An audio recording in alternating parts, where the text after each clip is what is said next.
Alrighty, look, first of all, I gotta start off by saying I'm a big fan. I've seen your videos go viral several times, and I was like, who is this girl balling like this? And so when I was like, when I created my show, Winning Her Way, I was like, I gotta get her on here. Definitely before you go off to college, because by then you ain't gonna want to talk to me. So I was like, let me grab her right now, right? So I guess we can kind of start up. First of all, let me ask you this question too, because I listen to different interviews, and I hear people pronounce your name two different ways. So is it Kiyomi or Kiyomi? It's Kiyomi. Okay, yeah. Kiyomi. All right. Got it. Kiyomi. All right. So Kiyomi, let's kind of hop into it because I know you're busy. You know, you got a lot going on. So first question that I think everybody wants to know is, how did you get into basketball? Like, where did that passion come from? So it came from my parents. I actually grew up around it. I've been around it like my whole life, and they've been coaching before I was even born. So it's like, as soon as I was born, I was kind of like just already in the gym, and it just like, I just saw how they felt about it, and then I just started to love it like myself. So. So I'm assuming your parents were also kind of coaching you throughout the entire process, all the way up until, I'm sure, when you first started playing, probably even now. Yeah. Even though you're about to go to college. I understand, but it makes perfect sense. So with, you know, what were some of the key factors that influenced your decision to go to Rutgers? Because I know you had probably a lot of people coming at you, but like, what was that key factor that was like, this is it for me? The biggest thing was the conference. Like, I really think that next year the Big Ten will be the best conference. And it's just, there's going to be competition every night, and there's going to be big names in that I'll be able to play every night too.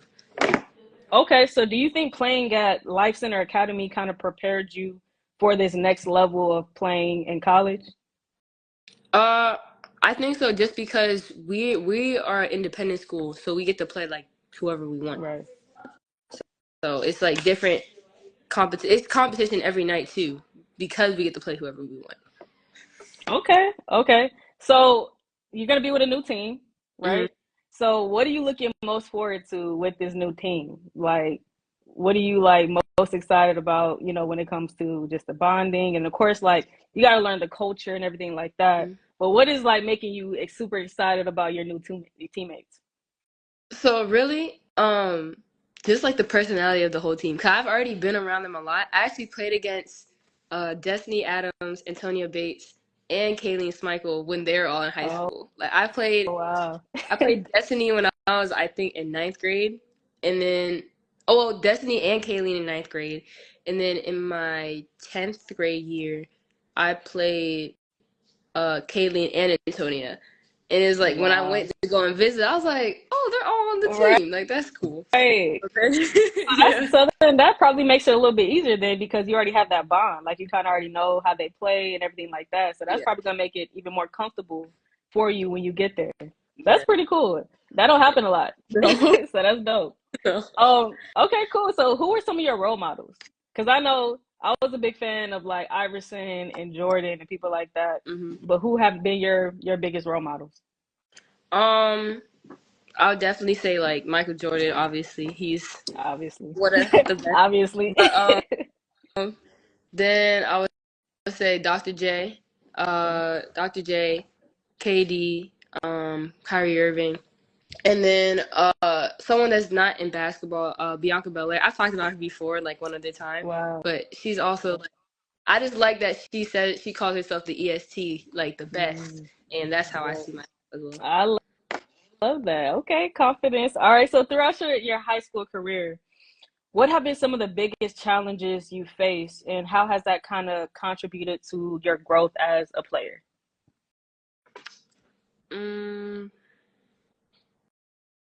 I would say some of the biggest challenges would be people, like, I guess you could say, like, how they say how I play, like the cockiness, like trying to show like I'm not the same person that I am on the court as I am off the court. Like, they try to say that like I'm like super cocky or like super like mean, but really that's not me, like, at all. Like, it's two different people. Like, I'm gonna look like I'm like this type of way because I'm competing. Like I want to win, but off the court, like I'm a cool person to hang out with. You know, it's very interesting you say that because I feel like as female athletes, when you're really good and you're really confident, people might take that as like, oh, she thinks she's better than everybody or she might be this and that.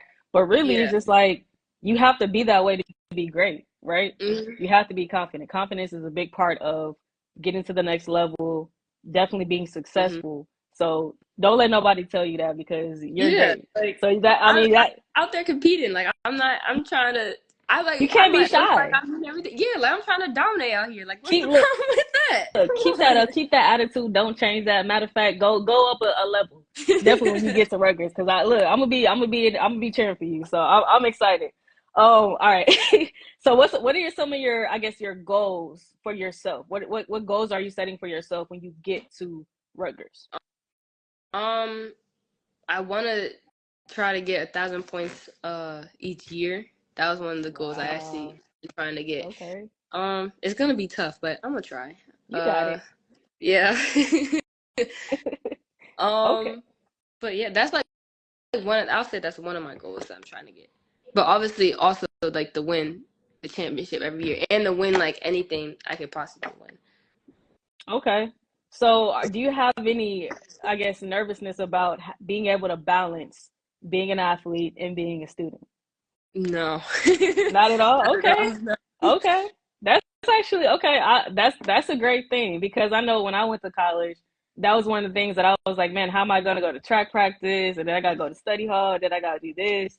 But the fact that you're going in and like, no, I'm good. I got it. That's great. That's great. I think has helped me out with that a lot too, like just like scheduling everything and like balancing everything by myself because they kind of like treat me that way anyway. True. And it's like they'll show me like, okay, this is like you have to go to practice at this time, so you need to get your stuff like school stuff done in between the times where you have practice. True. And like everything else you have to do, like my mom, she got me what's it called, a planner. So then it's like lay out everything because that's what she does. And it's okay, like kudos to mom. Shout out to mom. That's important. I love that. Well, just from an OG perspective, because I graduated college in 2014, so I'm getting up there in age. But just make sure that you're also taking care of you. And you're making time for yourself to relax and just be you outside of the court and out in the classroom. So just make sure you schedule in some time to do things that you like. That has nothing to do with sports and school, because that's going to play a big role, right? So, but you got it. I already know. But okay, kind of speaking of that though, and balance and things like that. What was your most, I guess, proud moment of playing in high school? Like, what was a moment where you're like, man, whenever I get older and I have kids, I'm gonna tell them about this moment? Ooh, okay. Let me see. I know you probably got a lot. Yeah. I would say, I mean, like the biggest thing is like I'm the first high school Jordan Brand athlete, and that happened. That was like 2 years ago. That's crazy. Right.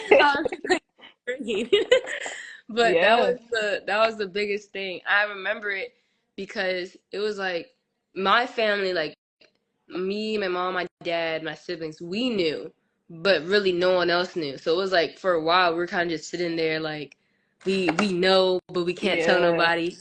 So like that was like that was like oh, we just gotta keep it inside. But I think that would be like the biggest thing where that was history and that would like be around forever. So that would be something I would be able to talk about. So take me back to that moment when you first got the call, like, yo, you're about to get this crazy deal.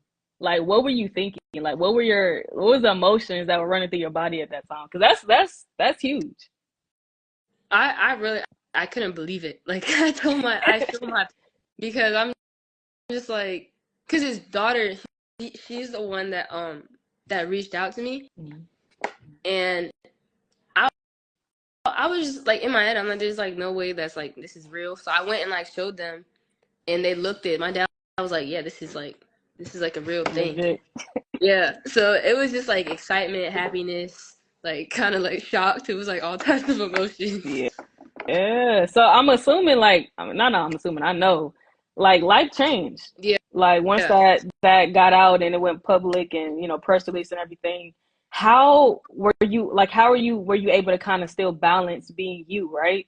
And then Mm. also having this newfound like fame and everything like that. How were you able to balance that? Really, I think I've done a good job just focusing on just going out there and playing, because I've honestly, I've had a lot of people that have helped me through this whole process of college and the NIL deal, and really they make sure like I'm balanced as well, and they'll just control like all the off court stuff while I can just go out there and I can just play. That's important. That's extremely important. And speaking of NIL, so you kind of told me about how you approach the NIL, which is you really don't even touch it. You have a whole team, which I think is very important so that you can just be the athlete. Because I know nowadays it's such a big controversial thing with NIL and like, oh, athletes are losing focus and athletes aren't even focused on the game anymore. So with all, and I know you have probably a lot of NILs coming your way. I mean, I already know it's going to be a lot more. How do you envision building your personal brand in college? Because obviously it's going to shift a little bit from high school to college. So like what do you want your brand to be known as?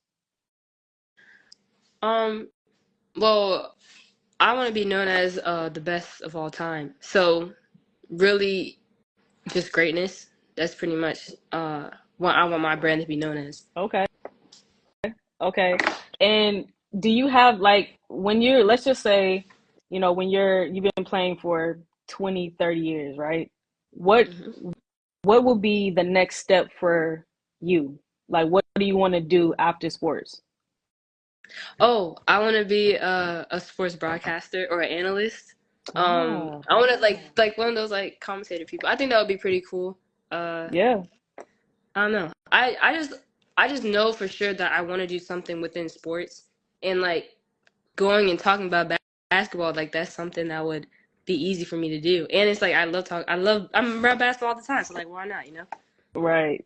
You'll be perfect, right? Definitely when you become the greatest of all time, you're gonna be able to talk to anybody you want to talk to, right? Yeah. So what advice would you give to the little athletes that are looking up to you right now saying, I want to be just like her? Like what Hmm. advice would you give them? Just work hard and try and stand out as much as you can. Like you don't want to just fall in line with everybody else, because then how are you going to become great if you're just doing the same thing that everybody else is Right. doing? You need to find something different and perfect that, and that will lead to doing other great things. I love that. I love that. And where do you see your career going long term? With you trying to is it WNBA in the horizon for you? Uh, Okay. definitely. Like I definitely want to play as long as I can. So, Okay, do you have a certain team, like a dream team that you would love to play on? mm, no, not really. I mean, Okay. I always, I always wanted to go back home. Kind of from Maryland, in Silver Spring, Maryland. Uh, and that would be pretty cool if I went back home and played for the Mystics. So, Mm. Okay. All right. Well, I'm gonna be looking for you. All right. So look, we gonna have a little fun. All right. I have a little segment, and it's called this or that. So okay, I'm gonna throw two things out there, and without thinking, just pick which one kind of resonates with you. okay, Okay. All right. Ready? yeah, Michael Jordan or Iverson? Michael Jordan, Okay. Apple or oranges? apples. Gatorade or Powerade? Oh, Gatorade. That's not even a question. This is Gatorade. Facts. Okay. Pink or red? I'm gonna go with pink. Beach or mountains? The beach. Okay. Okay. All right. Last one. WNBA or NBA? Mm, ooh, I don't know, right? That's gonna that's make you tough. think a little bit. Uh, I'm gonna say the NBA. Okay. Okay.